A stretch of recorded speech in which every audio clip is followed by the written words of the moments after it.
Great Carbuncle by Nathaniel Hawthorne, A Mystery of the White Mountains. At nightfall once in the olden time, on the rugged side of one of the crystal hills, a party of adventurers were refreshing themselves after a toilsome and fruitless quest for the Great Carbuncle.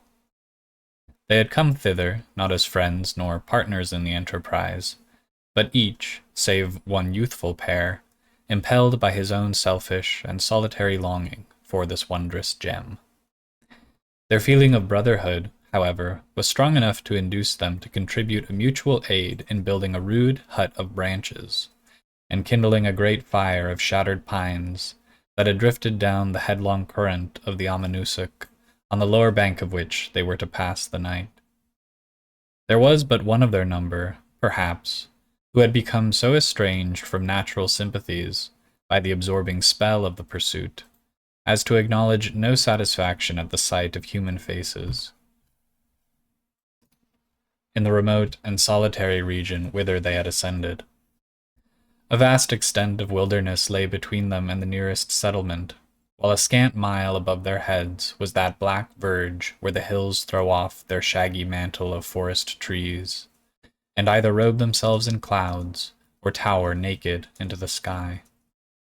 The roar of the Amanusuk would have been too awful for endurance if only a solitary man had listened, while the mountain stream talked with the wind.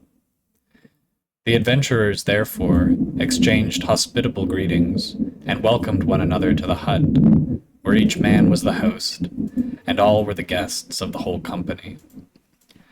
They spread their individual supplies of food on the flat surface of a rock, and partook of a general repast, at the close of which a sentiment of good fellowship was perceptible among the party, though repressed by the idea that the renewed search for the Great Carbuncle must make them strangers again in the morning.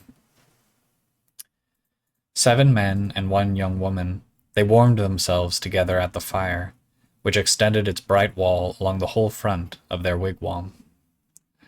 As they observed the various and contrasted figures that made up the assemblage, each man looking like a caricature of himself, in the unsteady light that flickered over him, they came mutually to the conclusion that an odder society had never met, in city or wilderness, on mountain or plain. The eldest of the group, a tall, lean, weather-beaten man, some 60 years of age, was clad in the skins of wild animals, whose fashion of dress he did well to imitate, since the deer, the wolf, and the bear had long been his most intimate companions. He was one of those ill-fated mortals, such as the Indians told of, whom, in their early youth, the Great Carbuncle smote with a peculiar madness, and became the passionate dream of their existence. All who visited that region knew him as the Seeker, and by no other name, as none could remember when he first took up the search.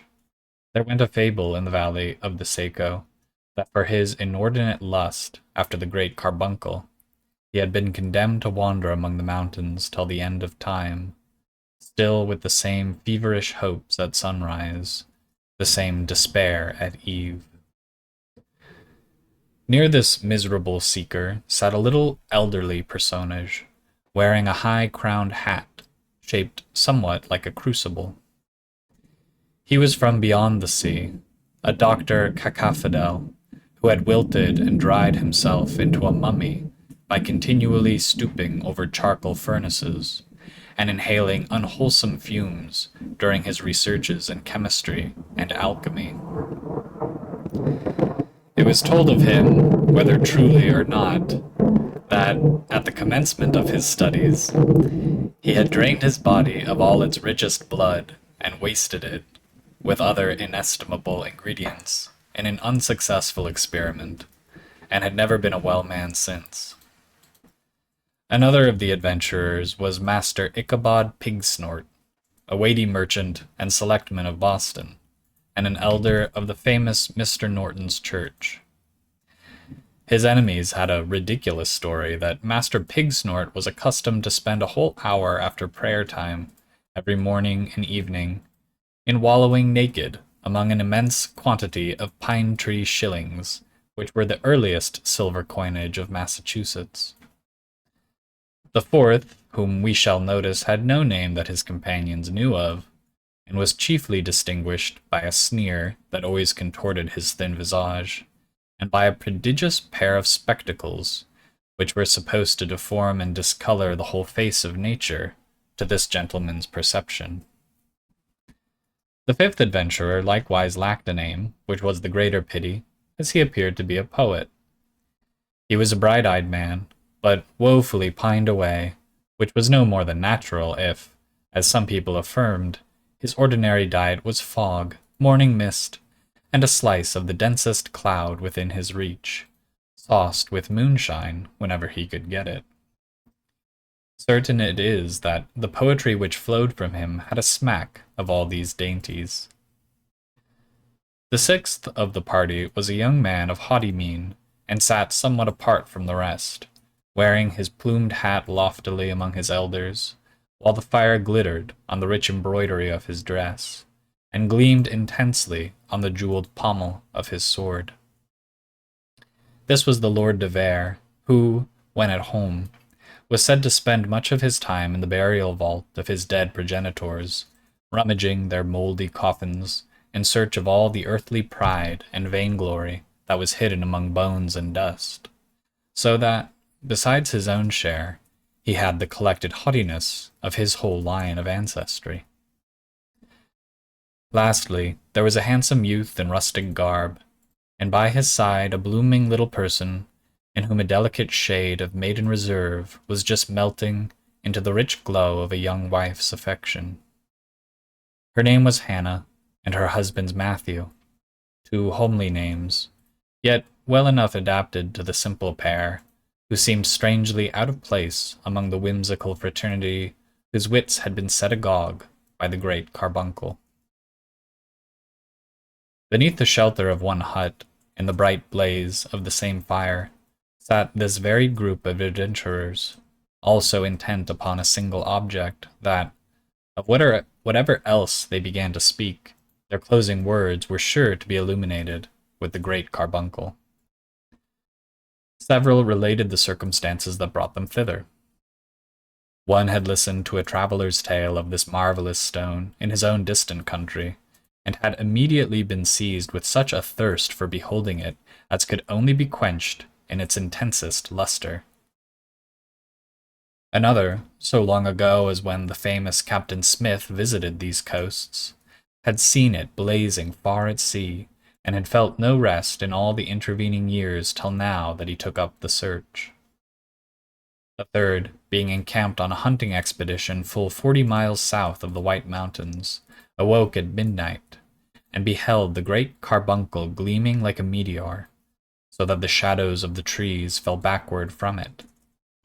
They spoke of the innumerable attempts which had been made to reach the spot, and of the singular fatality which had hitherto withheld success from all adventurers, though it might seem so easy to follow to its source a light that overpowered the moon and almost matched the sun. It was observable that each smiled scornfully at the madness of every other in anticipating better fortune than the past, yet nourished a scarcely hidden conviction that he would himself be the favored one. As if to allay their too sanguine hopes, they recurred to the Indian traditions that a spirit kept watch about the gem, and bewildered those who sought it, either by removing it from peak to peak of the higher hills, or by calling up a mist from the enchanted lake over which it hung. But these tales were deemed unworthy of credit, all professing to believe that the search had been baffled by want of sagacity or perseverance in the adventurers, or such other causes as might naturally obstruct the passage to any given point among the intricacies of forest, valley, and mountain. In a pause of the conversation, the wearer of the prodigious spectacles looked round upon the party, making each individual, in turn, the object of the sneer which invariably dwelt upon his countenance. "So, fellow pilgrims," said he, "here we are, 7 wise men and 1 fair damsel, who, doubtless, is as wise as any greybeard of the company. Here we are, I say, all bound on the same goodly enterprise.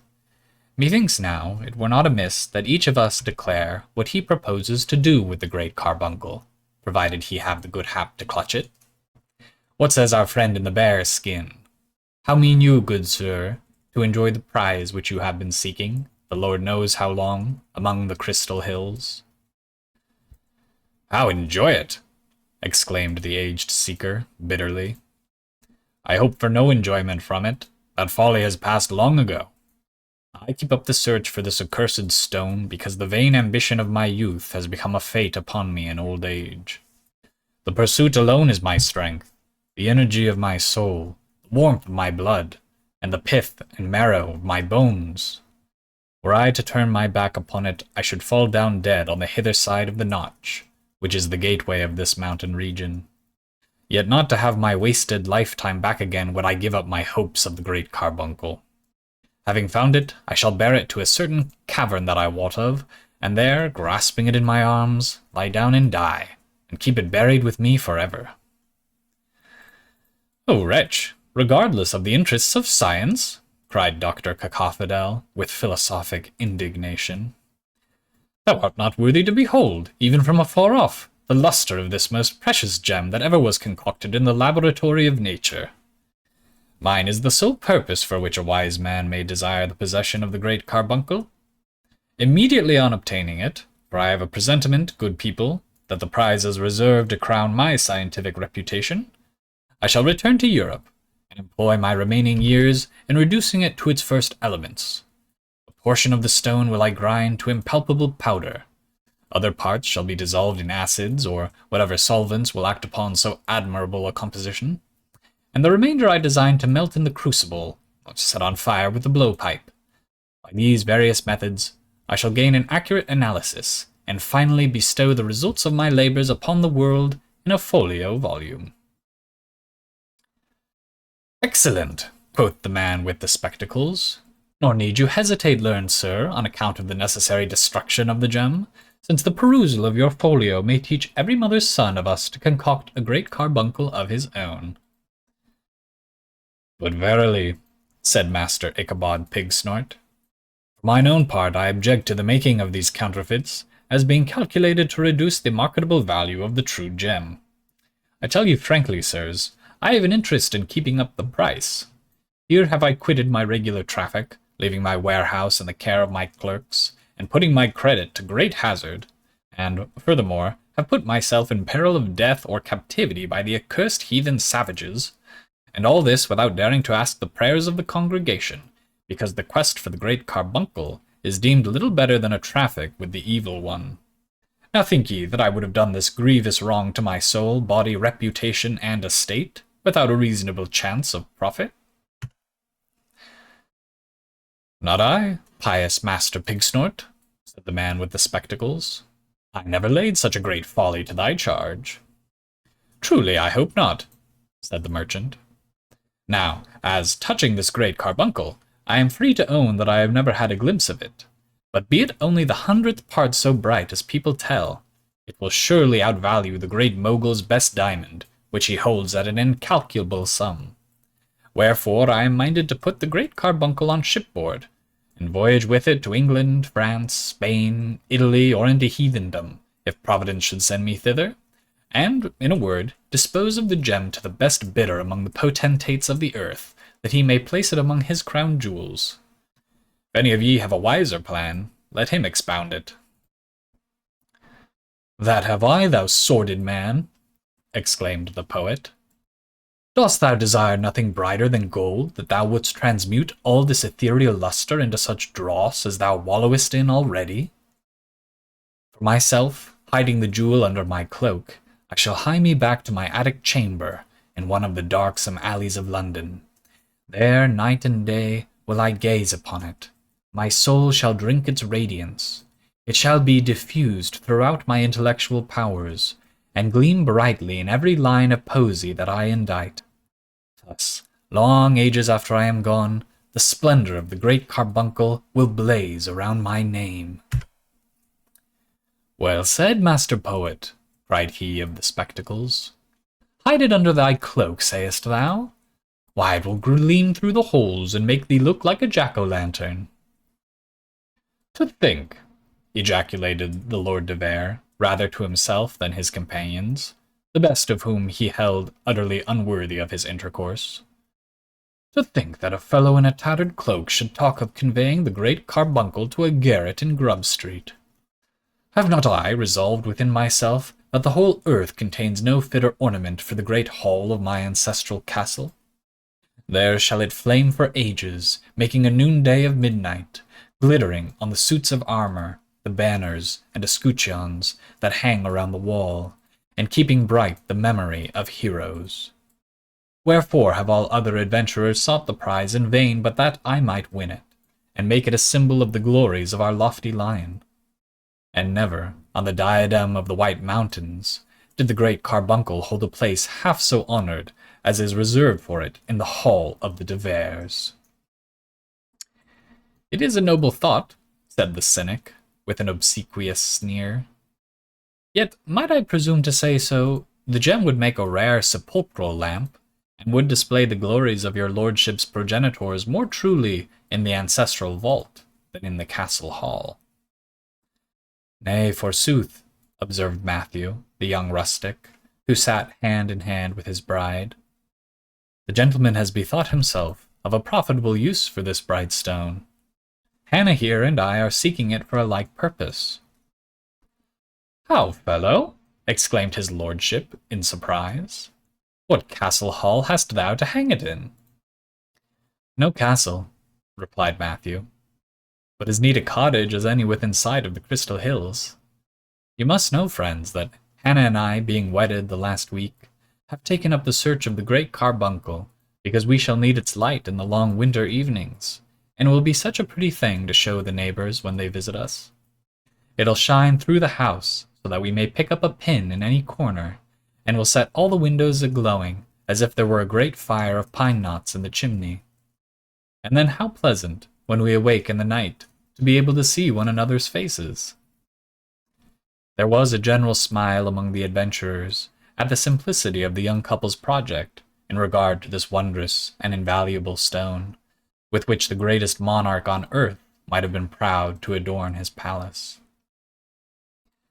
Especially the man with spectacles, who had sneered at all the company in turn, now twisted his visage into such an expression of ill-natured mirth that Matthew asked him, rather peevishly, what he himself meant to do with the Great Carbuncle. "The Great Carbuncle," answered the cynic, with ineffable scorn. "Why, you blockhead, there is no such thing in rerum natura.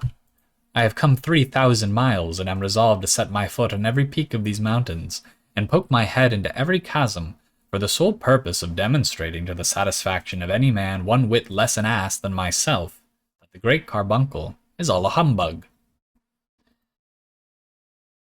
Vain and foolish were the motives that had brought most of the adventurers to the Crystal Hills, but none so vain, so foolish, and so impious too, as that of the scoffer with the prodigious spectacles.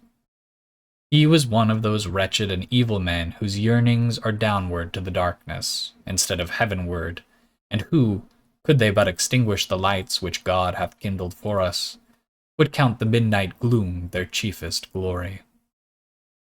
As the cynic spoke, several of the party were startled by a gleam of red splendor that showed the huge shapes of the surrounding mountains and the rock-bestrewn bed of the turbulent river, with an illumination unlike that of their fire on the trunks and black boughs of the forest trees. They listened for the roll of thunder, but heard nothing, and were glad that the tempest came not near them. The stars, those dial points of heaven, now warned the adventurers to close their eyes on the blazing logs, and open them, in dreams, to the glow of the Great Carbuncle. The young married couple had taken their lodgings in the farthest corner of the wigwam, and were separated from the rest of the party by a curtain of curiously woven twigs, such as might have hung, in deep festoons, around the bridal bower of Eve. The modest little wife had wrought this piece of tapestry while the other guests were talking. She and her husband fell asleep with hands tenderly clasped, and awoke from visions of unearthly radiance to meet the more blessed light of one another's eyes. They awoke at the same instant, and with one happy smile beaming over their two faces, which grew brighter with their consciousness of the reality of life and love. But no sooner did she recollect where they were, than the bride peeped through the interstices of the leafy curtain, and saw that the outer room of the hut was deserted.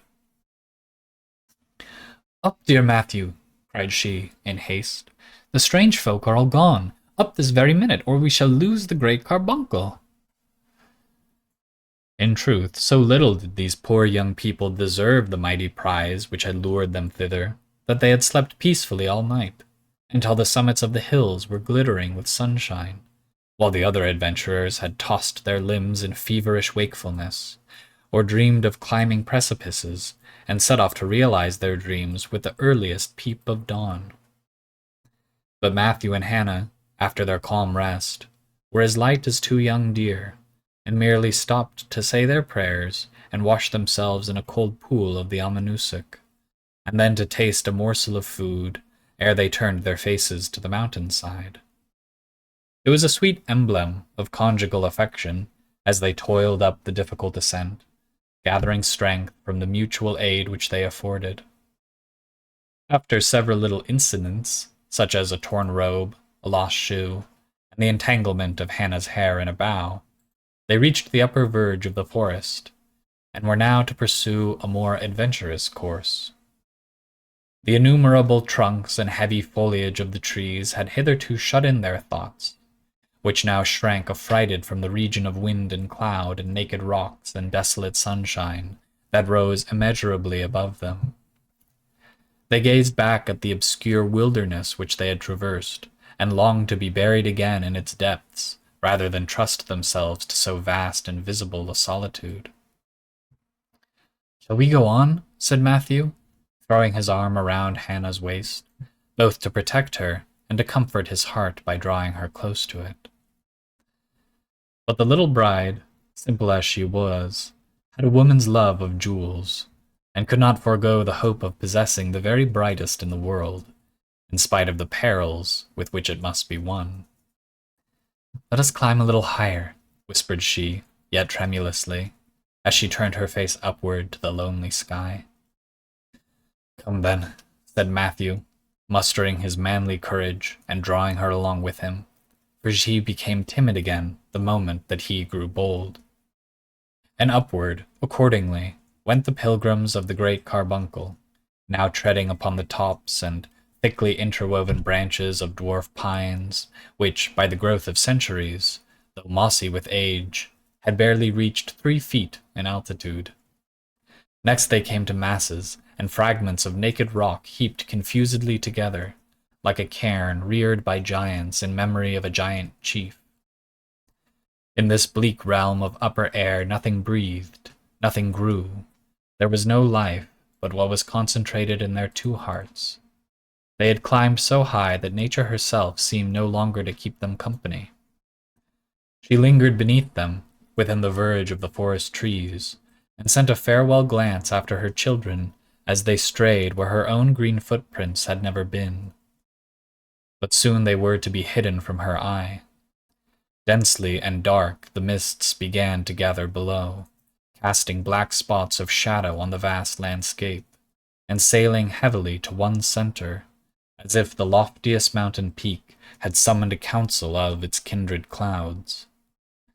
Finally, the vapors welded themselves, as it were, into a mass, presenting the appearance of a pavement over which the wanderers might have trodden, but where they would vainly have sought an avenue to the blessed earth which they had lost. And the lovers yearned to behold that green earth again, more intensely, alas, than beneath a clouded sky they had ever desired a glimpse of heaven. They even felt it a relief to their desolation when the mists, creeping gradually up the mountain, concealed its lonely peak, and thus annihilated, at least for them, the whole region of visible space. But they drew closer together, with a fond and melancholy gaze, dreading lest the universal cloud should snatch them from each other's sight. Still, perhaps, They would have been resolute to climb as far and as high between earth and heaven as they could find foothold, if Hannah's strength had not begun to fail, and with that her courage also. Her breath grew short. She refused to burden her husband with her weight, but often tottered against his side, and recovered herself each time by a feebler effort. At last she sank down on one of the rocky steps of the acclivity. "We are lost, dear Matthew," said she mournfully. "We shall never find our way to the earth again. Oh, how happy we might have been in our cottage!" "Dear heart, we will yet be happy there," answered Matthew. "Look, in this direction the sunshine penetrates the dismal mist. By its aid I can direct our course to the passage of the Notch.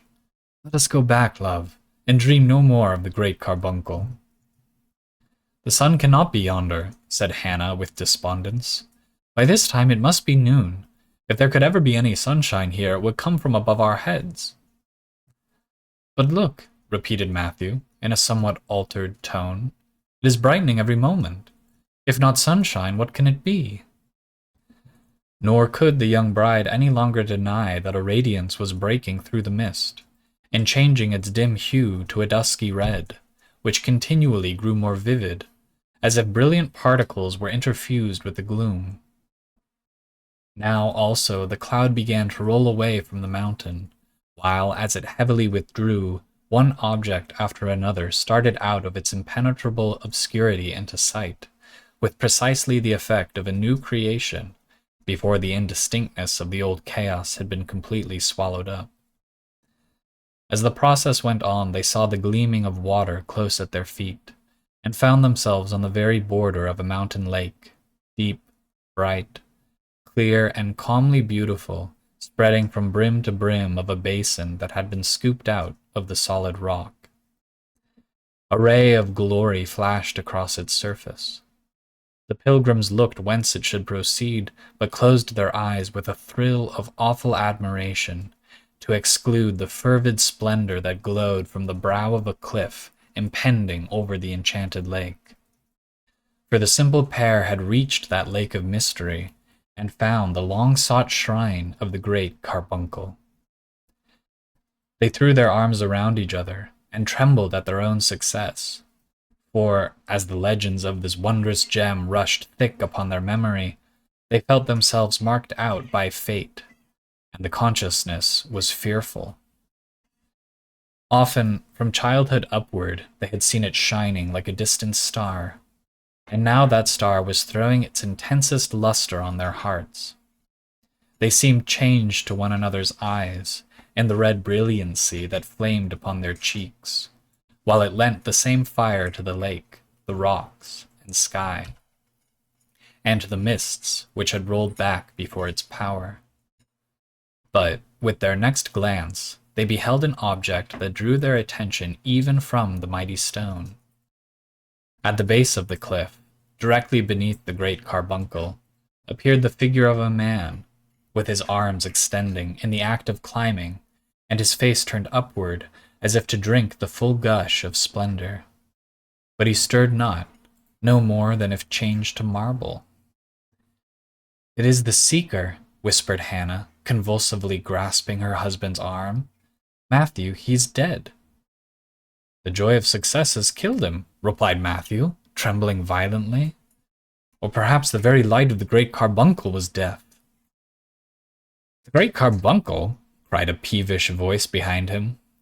"The great humbug! If you've found it, prithee point it out to me." They turned their heads, and there was the cynic, with his prodigious spectacles set carefully on his nose, staring now at the lake, now at the rocks, now at the distant masses of vapor, now right at the Great Carbuncle itself, yet seemingly as unconscious of its light as if all the scattered clouds were condensed about his person. Though its radiance actually threw the shadow of the unbeliever at his own feet, as he turned his back upon the glorious jewel, he would not be convinced that there was the least glimmer there. "Where is your great humbug?" he repeated. "I challenge you to make me see it." "There," said Matthew, incensed at such perverse blindness, and turning the cynic round towards the illuminated cliff. Take off those abominable spectacles, and you cannot help seeing it. Now, these colored spectacles probably darkened the cynic's sight, in at least as great a degree as the smoked glasses through which people gaze at an eclipse. With resolute bravado, however, he snatched them from his nose, and fixed a bold stare full upon the ruddy blaze of the Great Carbuncle. But scarcely had he encountered it when, with a deep, shuddering groan, he dropped his head, and pressed both hands across his miserable eyes. Thenceforth there was, in very truth, no light of the Great Carbuncle, nor any other light on earth, nor light of heaven itself, for the poor cynic. So long accustomed to view all objects through a medium that deprived them of every glimpse of brightness, a single flash of so glorious a phenomenon, striking upon his naked vision, had blinded him forever. "Matthew," said Hannah, clinging to him, "let us go hence." Matthew saw that she was faint, and kneeling down, supported her in his arms, while he threw some of the thrillingly cold water of the enchanted lake upon her face and bosom. It revived her, but could not renovate her courage. "Yes, dearest," cried Matthew, pressing her tremulous form to his breast. "We will go hence, and return to our humble cottage. The blessed sunshine and the quiet moonlight shall come through our window.